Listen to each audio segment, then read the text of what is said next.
mënu ko muy Macky Sall mooy déstabiliser le président déstabiliser les Sénégalais comme ça xale yi nañu gën a mën a dem géej ñu naan gis ngeen ñoom mënuñu li am ci expertise mosut am ci gouvernement wu Macky maa ngi ko woon tey yàlla may nañu ñu am des ressources muy le pétrole et le gaz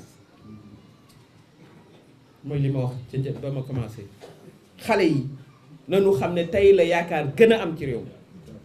d'autant plus que nee nañu càcc gi day jeex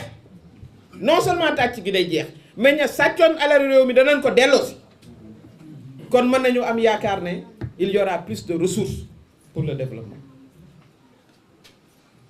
kon loolu mooy li nga xam ne moom la ñu war a waxtaan ak sunu mbokk sénégalais yi ba ñu jox une très large majorité à notre coalition du ñu toog rek nag naan gagné woon nañ 54% dinañ def plus déedéet victoire da nga koy liggéey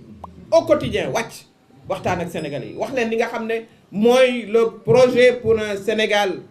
souverain juste et prospère sénégalais yi jot cee am yaakaar loolu am na solo ba nga xam ne bii nit ñi dinañu comprendre bu baax ne bu nu amee assemblée nationale bu bees tàq bu bokkul ak lii ñu gis di ñaan nag ñu am ci soxna yu am taxawaay am maanaa am xam-xam am base ñoo xam ne ñii ñoo fay ne ak i góor borom kër yu responsable ay jeunes yu responsable ay travailleurs yu responsable yoo xam ne ñoo fay nekk la leen di soxal mooy l'intérêt général les intérêts des Sénégalais bu ko defee jigéen ñi mën a gën a am yaakaar mën a jël seen tontine dañu koy jox suñu doom ñi ñuy dem géej borom kër yi gën a am yaakaar ni seeni doom dinañ leen mën a wuutu ndax danañ am liggéey danañ am formation moo tax ñuy appeler la jeunesse aussi ñu taxaw dafa am solo la jeunesse nag li koy caractériser mooy da ngay xaw a yàkkamti ñun ñëpp jaar nañ ci waaye nag ni ko wolof Njaay di waxee dara xëyul sotti kon foog ñu laxasaayu jeunesse bi ak femmes yi ak citoyens yi pour am une large majorité à l'Assemblée nationale ndax gis ngeen ñàkk majorité la mu mën a yàq ci réew baaxut te loolu